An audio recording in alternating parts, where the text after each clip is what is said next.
Hi friends, ఎలా ఉన్నారు friends? Malaysia ఇది ఒక ముస్లిం దేశం అయినా కూడా ఇక్కడ కొన్ని వేల హిందూ దేవాలయాలు ఉన్నాయని మీకు తెలుసా? ప్రతి సంవత్సరం కొన్ని కోట్ల మంది టూరిస్టులు ఈ దేశానికి వస్తూ ఉంటారు. కానీ అందులో హిందువులు కూడా అధిక సంఖ్యలో ఇక్కడికి వస్తూ ఉంటారు. 1957లో స్వతంత్రం పొందిన ఈ దేశం ప్రపంచంలోనే అభివృద్ధి చెందుతున్న దేశాల సరసన నిలిచింది. ఈ మలేషియా ప్రపంచంలోని రెండో అతిపెద్ద ఎత్తైన భవనం ఈ మలేషియా దేశంలోనే ఉంది. మీకు ఒక విషయం తెలుసా? మన దేశం నుండి ఎవరైనా మలేషియాకి వెళ్ళాలి అంటే వారికి వీసా తీసుకోవాల్సిన అవసరం లేదు. ఈ దేశం గురించి మరెన్నో ఇంట్రెస్టింగ్ విషయాలు ఈ వీడియోలో తెలుసుకుందాం. సో ఈ వీడియోని ఎక్కడ స్కిప్ చేయకుండా పూర్తిగా ఎండ్ వరకు చూడండి. ఈ వీడియోని చూశాక మీరు ఖచ్చితంగా ఆశ్చర్యపోతారు. అలాగే ఈ వీడియోకి మీ సపోర్ట్గా జస్ట్ లైక్ చేయండి చాలు. మీరు చేసే ఈ చిన్నపాటి లైక్ ఇలాంటి మరెన్నో అద్భుతమైన వీడియోలను మేము మీ ముందుకు తీసుకురావడానికి మాకు ఎంతగానో మోటివేషన్గా ఉంటుంది. అలానే మన ఛానల్ ఫస్ట్ టైం చూస్తున్నట్లయితే ఛానల్ని ఇప్పుడే సబ్స్క్రైబ్ చేసుకొని పక్కనే ఉన్న బెల్ ఐకాన్ని క్లిక్ చేయండి. మేము అప్లోడ్ చేసే ప్రతి ఒక్క వీడియో మీ మొబైల్కు ఖచ్చితంగా నోటిఫికేషన్ రూపంలో అయితే వస్తుంది. ఇంకా లేట్ చేయకుండా వీడియోలకైతే వెళ్ళిపోదాం. Let's get into start our video. Friends, రీసెంట్గా మలేషియా ప్రపంచంలోని చీపెస్ట్ కంట్రీ లిస్ట్లో చేర్చబడింది. కాబట్టి ముందుగా ఆ దేశంలోని కరెన్సీ గురించి తెలుసుకుందాం. మలేషియా కరెన్సీని రింగిట్ అని అంటారు. దీనిపై మలేషియా తొలి ప్రధానమంత్రి అయిన తువాంక్ అబ్దుల్ రెహమాన్ ఫోటోని ప్రింట్ చేశారు. ఇక్కడికి రావడానికి ఖర్చు గురించి భయపడాల్సిన అవసరం లేదు. అతి తక్కువ ధరల్లో అన్నీ దొరుకుతాయి. వీరి కరెన్సీ ఒక రింగిట్ అంటే మన కరెన్సీలో సుమారుగా 20 రూపాయలు. ఈ దేశం యొక్క రాజధాని అయిన కోలాలంపూర్లో ఒక రోజుకి హోటల్ రూమ్ తీసుకోవాలంటే సుమారుగా 500 రూపాయలు ఉంటే సరిపోతుంది. ఇంకొక ఇంట్రెస్టింగ్ విషయం చెప్పనా? ఈ దేశంలో పెట్రోల్ మన కరెన్సీ ప్రకారం సుమారుగా ఒక లీటర్కు 50 నుంచి 60 రూపాయల వరకు మాత్రమే ఉంటుంది. అవును, మీరు విన్నది నిజమే. ఇదే కాదు, మీకు నచ్చిన ఫుడ్, అది వెజ్ అయినా నాన్ వెజ్ అయినా అతి తక్కువ రేట్లలోనే దొరుకుతుంది. ఈ దేశంలో కాస్ట్ ఆఫ్ లివింగ్ ఇతర అభివృద్ధి చెందిన దేశాలతో పోల్చుకుంటే చాలా తక్కువగానే ఉంటుంది. కాబట్టి ఖర్చుల గురించి భయపడకుండా ఒక్కసారి ఈ దేశం వెళ్ళి తిరిగి రావచ్చు. ఈ దేశంలో 3.5 కోట్ల జనాభా ఉంది.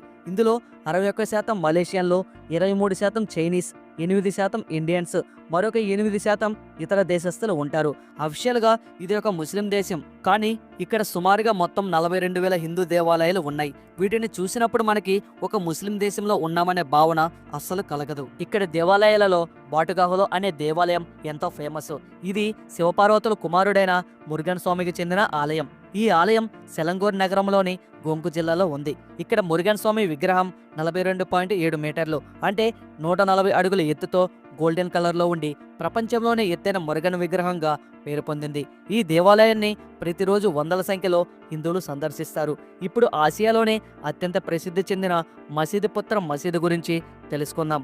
ఇది కోలాలంపూర్లో ఉంది. దీనిని పింక్ మసీద్ పుత్రజయ అని కూడా పిలుస్తారు. ఇది ఈ దేశంలో జాతీయ మసీదుగా పేరు పొందింది.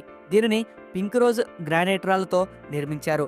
40 మీటర్లు అంటే 141 మీటర్ల వెడల్పు గల దేశంలోనే అతిపెద్ద గోపురం కలిగి ఉంది. ఈ మసీదులో ఒకేసారి 15,000 మంది ప్రజలు నమాజ్ చేయవచ్చు. ఈ మసీదు పుత్రజయ సరస్సు ఒడ్డున అత్యంత సుందరమైన ప్రకృతి మధ్యన నిర్మించబడింది. ఇది 1997లో మొదలుపెట్టి కేవలం 2 సంవత్సరాల్లో నిర్మించబడింది. 1999లో దీనిని అడ్మినిస్ట్రేటివ్ క్యాపిటల్గా ప్రకటించడం జరిగింది. మలేషియా 3,03,803 చదరపు కిలోమీటర్ల విస్తీర్ణంలో విస్తరించబడి ఉంది. ఇది వైశాల్యం పరంగా ప్రపంచంలో 66వ దేశంగా నిలిచింది. ఈ దేశం ఆగ్నేయ ఆసియాలో 2 భాగాలుగా విభజించబడి ఉంది. అవి 1 వెస్ట్ మలేషియా, 2 ఈస్ట్ మలేషియా. ఈ దేశ జనాభాలో 61% ముస్లిం మతాన్ని, 20% బౌద్ధ మతాన్ని, 9% క్రిస్టియన్ మతాన్ని, 6-8% హిందూ మతాన్ని, 2% ఇతర మతాలను, 2% అసలు ఏ మతాన్ని నమ్మని వారు ఇక్కడ ఉన్నారు. ఇక చూడదగ్గ ప్రదేశాల విషయానికి వస్తే మలేషియా రాజధాని కోలాలంపూర్లో పెట్రోనస్ ట్విన్ టవర్ చాలా పాపులర్. ఇది 452 మీటర్లు అంటే 1483 అడుగుల ఎత్తుతో 88 అంతస్తులను కలిగి ఉంటుంది. ఈ కారణంగా ఈ ప్రపంచంలో అత్యంత ఎత్తైన ట్విన్ టవర్స్గా పేరు పొందింది. ఈ ట్విన్ టవర్స్లో 86వ ఫ్లోర్ నుండి కోలాలంపూర్లను 360 డిగ్రీలలో చూసే అవకాశం కల్పించారు. ఇది చూడడానికి ఎంతో అందంగా ఉంటుంది. 2 టవర్ల మధ్య 41-42 ఫ్లోర్లను కలుపుతూ ఒక ఎయిర్ బ్రిడ్జిని ఏర్పాటు చేశారు. దీనిపై నుండి టూరిస్టులు ఒక టవర్ నుండి మరొక టవర్కు వెళ్ళవచ్చు. దీనిని 1992లో మొదలుపెట్టి 1998లో దీని నిర్మాణం పూర్తి చేశారు. 996 కోట్ల రూపాయలతో నిర్మించిన ఈ ట్విన్ టవర్స్ నేడు national oil company of Malaysia పేరుతో రిజిస్టర్ అయ్యి ఉంది. దీంతో పాటు కోలాలంపూర్లో ఎన్నో ఎత్తైన భవనాలు కనిపిస్తాయి. బార్లు, పబ్బులు, డిస్కోలు ఇంకా మరెన్నో విలాసవంతమైన టూరిస్ట్ స్పాట్లు ఈ ప్రపంచంలోనే టూరిస్టులను ఇక్కడకు ఆకర్షిస్తున్నాయి. ప్రతి సంవత్సరం ఇక్కడకు 2.5 కోట్ల మంది టూరిస్టులు ఈ దేశానికి వస్తారు. ఇది ఒక ఇస్లామిక్ దేశం అయినప్పటికీ ఇక్కడ విలాసవంతమైన లైఫ్ స్టైల్ మనకు ఆ ఫీలింగ్ను కలగనివ్వదు. ఇప్పుడు ప్రపంచంలోనే రెండో అతిపెద్ద స్కై స్కాపర్ గురించి తెలుసుకుందాం. మొదటి స్థానంలో బుర్జ్ ఖలీఫా ఉండగా రెండో స్థానంలో మెడక్కా 118 ఉంది. 644 మీటర్లు, అంటే ఇది 2113 అడుగుల ఎత్తుతో 118 ఫ్లోర్స్ కలిగి ఉంది. ఈ భవనం డిజైన్ కత్తి ఆకారంలో ఉంది. మలేషియా సంస్కృతి మరియు చరిత్రలో పరమేశ్వర కారిస్ అనే ఖడ్గానికి ముఖ్యమైన స్థానం. దీనిని దృష్టిలో ఉంచుకొని ఈ భవనాన్ని కింద వెడల్పుగా పైకి వెళ్లే కొద్ది సన్నగా నిర్మించారు.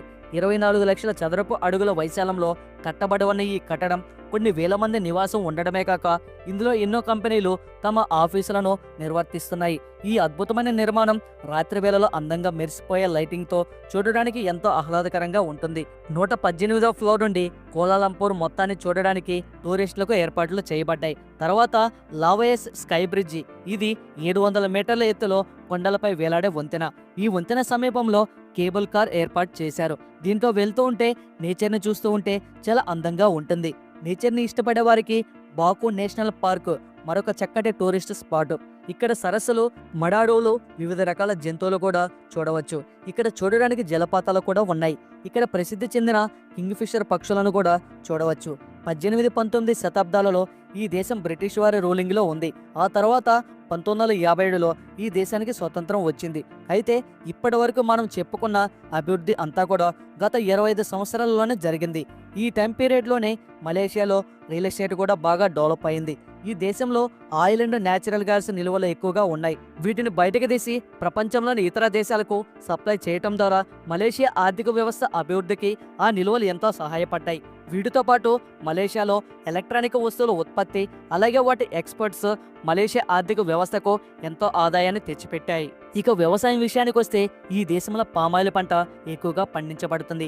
ఈ పంట నుండి ప్రతి సంవత్సరం వచ్చే దిగుబడి ప్రపంచంలోనే ఇతర దేశాలకు ఎక్స్పోర్ట్ చేయటం ద్వారా మలేషియా ప్రపంచంలోనే అతిపెద్ద పామాయిల్ దిగుమతిదారులలో ఒకటిగా నిలిచింది. ఈ దేశంలోని యూత్ జాబ్స్ చేయడానికంటే బిజినెస్ చేయడానికి ఎక్కువగా ఇంట్రెస్ట్ చూపిస్తారు. ఈ దేశంలో 75% మంది బిజినెస్ చేస్తున్నారు. ఈ దేశానికి జాతీయ వంటకం అనేది లేదు, కానీ ఇక్కడ నాసి లెమక్ అనే వంటకం ప్రజల్లో ఎంతో పేరు పొందింది. దీనిని ఇక్కడ ప్రజలు ఎంతో ఇష్టంగా తింటారు. ఇది కొబ్బరి నీళ్లు ఇంకా బియ్యంతో చేస్తారు. ఇది కాకుండా ఉడకబెట్టిన గుడ్లు, రొయ్యలు ఇంకా మొలకెత్తిన ధాన్యాలతో చాక్వే తయానో తయారు చేస్తారు. ఇది చాలా రుచిగా ఉంటుందని ఇక్కడ వారు చెప్తారు. మలేషియా యొక్క రాజధాని కోలాలంపూర్ విభిన్న మతాల ప్రజలకు నివాసాన్ని కల్పిస్తుంది. ఇక్కడ ఎటు చూసినా మనం ఒక ముస్లిం దేశంలో ఉన్నామనే భావన మనకు కలగదు. దీనిని అక్కడ ప్రభుత్వం మన సంస్కృతిలో భాగంగా చెప్పుకుంటుంది. దీనిని బట్టి ఈ దేశంలో ప్రజలు మత భావనతో కాకుండా మానవత్వ భావనతో ఒకరితో ఒకరు కలిసిమెలిసి జీవిస్తున్నారని చెప్పవచ్చు.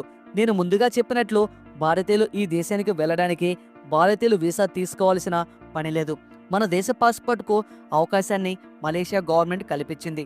కాబట్టి మీరు ఎవరైనా మలేషియా వెళ్ళి రావాలి అనుకుంటే వెంటనే బయలుదేరండి. బాగా ఖర్చు కూడా తక్కువే. కాబట్టి మేము చెప్పిన ప్లేసెస్ అన్నీ బాగా చూసి ఎంజాయ్ చేయండి. ఇది ఫ్రెండ్స్ ఇవాల్టి వీడియో. మీకు ఎలా అనిపించిందో మలేషియా గురించి నేను చెప్పింది కాకుండా మీకేమన్నా తెలిసి ఉంటే ఖచ్చితంగా కామెంట్ చేయండి. ఈ వీడియో నచ్చినట్లయితే లైక్ చేయండి, షేర్ చేయండి. ఇలాంటి మరిన్నో ఇన్ఫర్మేటివ్ వీడియోస్ కోసం ఈ ఛానల్కి ఇప్పుడే సబ్స్క్రైబ్ చేసుకొని పక్కనే ఉన్న బెల్ ఐకాన్ని యాక్టివేట్ చేసుకోండి. మేము ముందుగా ఏ వీడియో అప్లోడ్ చేసినా మీ మొబైల్కి అయితే ఖచ్చితంగా నోటిఫికేషన్ అయితే వస్తుంది. Thanks for watching. నెక్స్ట్ వీడియోలో మళ్ళీ కలుసుకుందాం. జై హింద్.